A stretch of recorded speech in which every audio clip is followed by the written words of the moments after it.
മാതാപിതാക്കൾക്ക് പറയാനുള്ള അതേ ഉള്ളൂ എനിക്ക് അവരുടെ അടുത്ത്. എന്ത് വന്നാലും നമ്മൾ മക്കൾക്ക് വേണ്ടിയിട്ടും അല്ലെങ്കിൽ ഇപ്പം മക്കളില്ലാതിനും എനിക്ക് ഒരുപാട് പേര് മെസ്സേജ് അയക്കും ഇങ്ങനെയുള്ളവർ, വിധവ ആയിട്ടുള്ളവർ.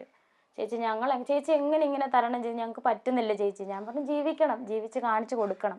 ചിലവരൊക്കെ പറഞ്ഞു ശരിയാണ്. ചിലവർ എന്നെ ഇങ്ങോട്ട് പറയും. അതിന് മുന്നേ ഒക്കെ ഒരുപാട് ഇച്ചിരി ഏജുള്ള ചേച്ചിമാരൊക്കെ എൻ്റെ അടുത്ത് മോളെ ഇങ്ങനെ തന്നെ മുന്നോട്ട് നമ്മുടെ കൂടെ അവരുണ്ട്, ഇങ്ങനെയുള്ളവരെ എന്നെ ഒരുപാട് പേര് ഇങ്ങനെ മെസ്സേജ് അയക്കും ചേച്ചിയുടെ ഒരു റിപ്ലൈ കിട്ടാൻ വേണ്ടിയിട്ടാന്നൊക്കെ പറഞ്ഞ് ഇൻസ്റ്റാഗ്രാമിലാണെങ്കിലും. അപ്പോൾ എനിക്ക് അവരുടെ അടുത്ത് ഇതൊക്കെ പറഞ്ഞു കൊടുക്കുമ്പോൾ അവരെ ധൈര്യപ്പെടുത്തി. ചിലർ ആത്മഹത്യ ചെയ്യാൻ തോന്നുന്നൊക്കെ പറഞ്ഞയക്കും. ഞാൻ പറഞ്ഞു അങ്ങനെയൊന്നും ചെയ്യരുത്, ഒരിക്കലും തല പോയ കേസ് വന്നാൽ നമ്മൾ ആത്മഹത്യ ചെയ്യരുതെന്ന് ഞാൻ അവരോട് പറയും. നമ്മൾ ജീവിച്ച് കാണിക്കണം. നമ്മൾ ക്രിസ്ത്യൻ രീതിയെ വിശ്വസിക്കുന്ന നമ്മളെ കർത്താവ് വിളിക്കുന്ന സമയം വരെ നമ്മൾ എന്തായാലും ഫൈറ്റ് ചെയ്ത് ജീവിക്കണം. രേണു വളരെ ബോൾഡാണ്, അതുകൊണ്ടാണ് രേണുവിന് അത് ഫേസ് ചെയ്യാൻ പറ്റുന്നത്. ആ ഒരു സപ്പോർട്ടിങ് സിസ്റ്റം കൂടി ഉള്ളപ്പോൾ രേണു എന്നുള്ള വ്യക്തി അതായതുകൊണ്ട് രേണുവിന് അത് തരണം ചെയ്യാൻ പറ്റുന്നുണ്ട്. ഇപ്പൊ രേണു തൊട്ടു മുന്നേ പറഞ്ഞു രേണുവിന് ആ മരിച്ചു കിടക്കുന്ന സുധിയുടെ ആ ഒരു മുഖം ഉറങ്ങിക്കിടക്കുന്നതായിട്ടാ തോന്നുന്നത്. അത് ഇന്നും മനസ്സിലുണ്ട്, ഒരിക്കലും നമ്മൾ ആരും അത് മറക്കില്ല. പക്ഷെ എന്നാലും സുധി എന്നുള്ള വാക്ക് കേൾക്കുമ്പോഴോ അല്ലെങ്കിൽ ആ സുധി എന്നുള്ളൊരു വാക്ക് മനസ്സിലേക്ക് വരുമ്പോഴോ ആ മുഖമാണോ അതോ ഇങ്ങനെ ഈ ചിരിച്ച മുഖമാണോ, വാവക്കുട്ടിയെന്ന് പറഞ്ഞ് വിളിക്കുന്ന ആ മുഖമാണോ വാവക്കുട്ടയെന്ന് പറയുന്നത് വിളിക്കുന്നതാണ്. അതാണ് ഇപ്പോഴും ആ ഒരു ചിരി, എപ്പോഴും ചിരി. ഇപ്പം ഞാൻ എന്തെങ്കിലും ഫുഡ് കഴിക്കുന്ന കാര്യത്തിനാണ് എന്നെ ശരിക്കും വഴക്ക് പറയുന്നത്. ഞാൻ കഴിക്കുന്ന കുറവായതുകൊണ്ട് എൻ്റെ അടുത്ത് വഴക്ക് പറയും. അതല്ലാണ്ട് ആള് ദേഷ്യപ്പെട്ട് ഞാൻ ഇന്നുവരെ കണ്ടിട്ടില്ല. ദേഷ്യപ്പെട്ട് നമ്മുടെ ചെറിയ ചെറിയ വഴക്കും കാര്യങ്ങളും ഭാര്യ ഭർത്താവ് എന്നുള്ളത് അത് 5 മിനിറ്റ് പോലും നീണ്ടു നിൽക്കത്തില്ല. അന്നേരം മിണ്ടും, വന്ന് ഇങ്ങോട്ട് വന്ന് മിണ്ടും, ആവട്ടെ മിണ്ടാവട്ടെ എന്ന് പറഞ്ഞ് ഇങ്ങോട്ട് വന്ന് മിണ്ടും. പെട്ടെന്ന് പിണക്കം മാറ്റുന്ന ഒരാളായിരുന്നു. അത് തന്നെ. എനിക്ക് ഈ റീൽ വീഡിയോ ഒരു മോശവുമായി തോന്നിയിട്ടില്ല. ഇതിൽ ഞാൻ കംഫർട്ടാണ്, അതുകൊണ്ട് ചെയ്തു. ഇനിയും മുമ്പോട്ട് ഇത്തരം വേഷങ്ങൾ വന്നാൽ ചെയ്യും. എനിക്കും ആഹാരം കഴിക്കണം. എനിക്ക് ആര് ചിലവിന് തരും? അഭിനയം എന്റെ ജോലിയാണ്. അന്നൊന്നും ആർക്കും അവസരം തരാൻ തോന്നിയില്ല. ഞാൻ കുട്ടിക്കാലം മുതലേ ഡാൻസ്, അഭിനയവും ഒക്കെ ഉണ്ടായിരുന്നു. സുധിയേട്ടൻ വന്നപ്പോൾ ആ പിന്തുണ മുഴുവൻ ഏട്ടന് കൊടുത്തു. ഇപ്പോൾ എനിക്ക് ജീവിക്കണം, അതുകൊണ്ട് അഭിനയം തൊഴിലാക്കി. ഞാൻ വേറൊരുത്തനെയും കെട്ടാൻ പോയിട്ടില്ല. സുധിച്ചേട്ടന്റെ ഓർമ്മയിൽ ജീവിക്കുകയാണ്. നിങ്ങൾ പറഞ്ഞാൽ അതൊന്നും എന്നെ ബാധിക്കില്ല. വേറൊരാളെ വിവാഹം ചെയ്യാൻ പറയുന്നവരോട് എനിക്ക് സൗകര്യമില്ല വിവാഹം കഴിക്കാൻ.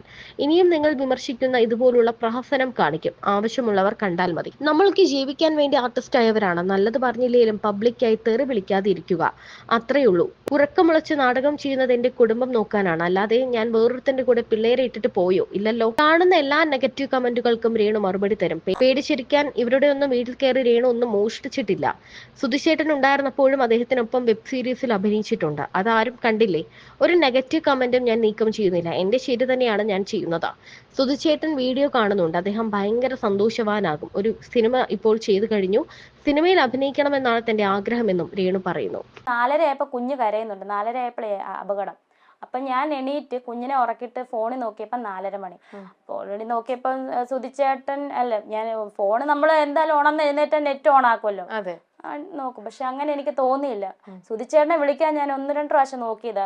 ചിന്ത വന്നപ്പോൾ ഞാൻ ഓർത്ത് ഉറങ്ങുമായിരിക്കും, ഉറങ്ങി വരട്ടെ. കാരണം ഇവിടെ വന്നു കഴിഞ്ഞാൽ കുഞ്ഞും ഉറക്കത്തില്ല, ഞങ്ങൾ ആരും ഉറക്കത്തില്ല. എപ്പോഴും ഇങ്ങനെ അടുക്കളയിൽ പാചകവും വർത്താനവും ഒക്കെ ആയിട്ട് പുള്ളി ഇങ്ങനെ നിൽക്കത്തേ ഉള്ളൂ. അല്ലെങ്കിൽ കടയപ്പോക്കൊക്കെ തന്നെത്താനെയാണ്, സ്വന്തമായിട്ടല്ല. ഇവിടുന്ന് കവലയിലൊക്കെ പോവുകയും കവല വരെ നടന്നു പോകും, ചിലപ്പം സാധനം മേടിച്ചോണ്ട് വരും. ഇതൊക്കെ ആളുടെ ഒരു ഹോബി. അപ്പം ഞാൻ ഓർത്ത് എന്നാൽ ഉറങ്ങിക്കോട്ടെ എന്ന്. അപ്പോൾ ഈ സംഭവം നടക്കുവാ 4:30 ആയപ്പം. ഞാനന്ന് നെറ്റ് ഓൺ ആക്കിയില്ല, ഞാൻ കിടന്നുറങ്ങി.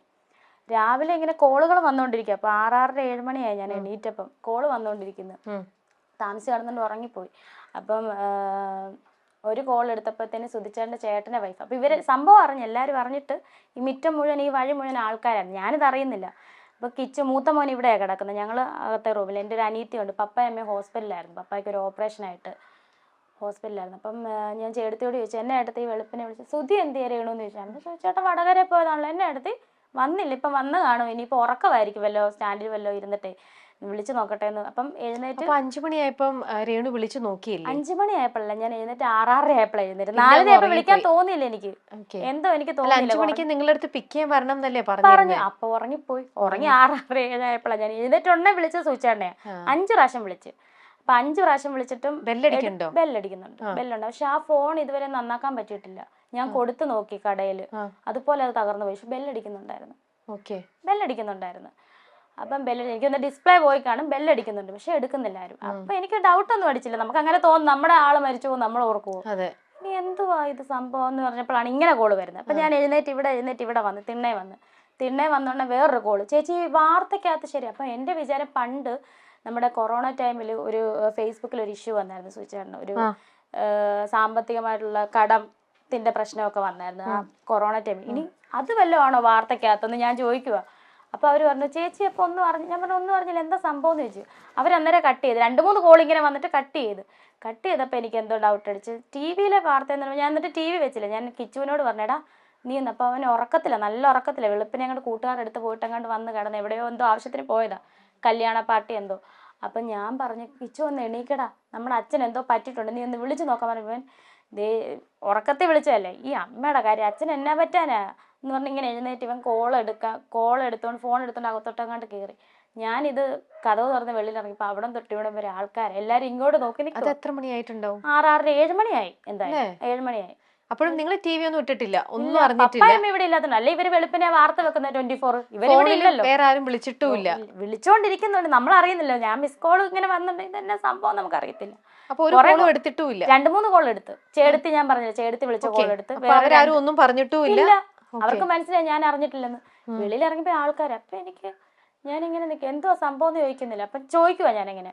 അപ്പം ഇപ്പുറത്തും ഒരു അമ്മച്ചി ഓടി വന്നില്ല, രേണു ഒരു ചെറിയൊരു അപകടം പറ്റി. സുധിയൊക്കെ വന്നപ്പോഴേ ബിനുവടിമാരിയൊക്കെ ഉണ്ടായിരുന്നു, മഹേഷും ഒക്കെ ഉണ്ടായിരുന്നു. ചെറിയൊരു അപകടമാണ്. സുധീർ എന്തോ കയ്യോ കാലോ എങ്ങാണ്ട്. അപ്പം എനിക്ക് കയ്യോ കാലോ ഓടിഞ്ഞ ഇങ്ങനെ ആൾ വരുമോ? അപ്പം ഞാൻ ഇവരോടെല്ലാം ചോദിക്കുന്നത് സുചേട്ടൻ എന്തായാലും സുചേട്ടൻ ഉണ്ടോ ഇല്ലയോ അത് മാത്രം പറഞ്ഞാൽ മതി. കാരണം എനിക്ക് സുചേട്ടൻ ഇല്ലാണ്ട് പറ്റത്തില്ല, ചിന്തിക്കാനേ പറ്റുന്നില്ല. പുള്ളിയോട് സംസാരിക്കാണ്ട്, അല്ലാതെ 5 വർഷമായിട്ട് അങ്ങനെയായിരുന്നു ഞങ്ങൾ. പുള്ളിയോട് മിണ്ടാണ്ട് എനിക്ക് പറ്റത്തില്ല. ഉണ്ടോ ഇല്ലയോ? അപ്പം ആരും ഒന്നും മിണ്ടുന്നില്ല. ഈ വീട് തൊട്ട് ആ വീട് വരെ ഞാൻ തിരക്കുന്നുണ്ട്, ഓരോരുത്തരുടെ വീടിൻ്റെ വാതിൽ സുചേട്ടൻ ഉണ്ടോ, ആളുണ്ടല്ലോ അല്ലേ? ആരും ഒന്നും മിണ്ടുന്നില്ല. ഞാൻ ഈ കിണറ്റുകരെ വന്നങ്ങ് ഇരുന്ന്. അപ്പം എനിക്ക് തോന്നുന്നത് ഐശ്വര്യനെയാന്ന് തോന്നുന്നു അയച്ചേക്കുന്നത് പറയാൻ വേണ്ടിയിട്ട്. ഐഷു ഇല്ലേ സ്റ്റാർ മാജിക്കിലെ ഡാൻസർ. അപ്പം ഐശ്വര്യയും ഫാമിലി അവിടം വരെ പകുതി വന്നപ്പോൾ ആൾക്കാരെ തടഞ്ഞു വെച്ച് അവൾ അറിഞ്ഞിട്ടില്ലെന്ന് പറഞ്ഞു. അപ്പം അവരവിടെ നിൽപ്പുണ്ടെന്ന് തോന്നുന്നു, 24-ന്റെ ക്യാമറ എല്ലാം അവിടെ നിൽപ്പുണ്ട്. അപ്പം ഞാൻ ഈ കിണറിൻ്റെ അവിടെ ഇങ്ങനെ ഇരിക്കുക. ഇരുന്നപ്പോൾ ഒരു കുട്ടി, അപ്പുറത്തെ വീട്ടിലൊരു കുട്ടി, അപ്പുറത്തെ സ്ഥലത്തിലെ ഒരു കുട്ടി ഓടി വന്ന് എന്നോട് ചോദിച്ചു, ചേച്ചി ബോഡി ഇങ്ങോട്ടാണോ കൊണ്ടുവരുന്നത് കൊല്ലത്തോട്ടാണോ എന്ന്?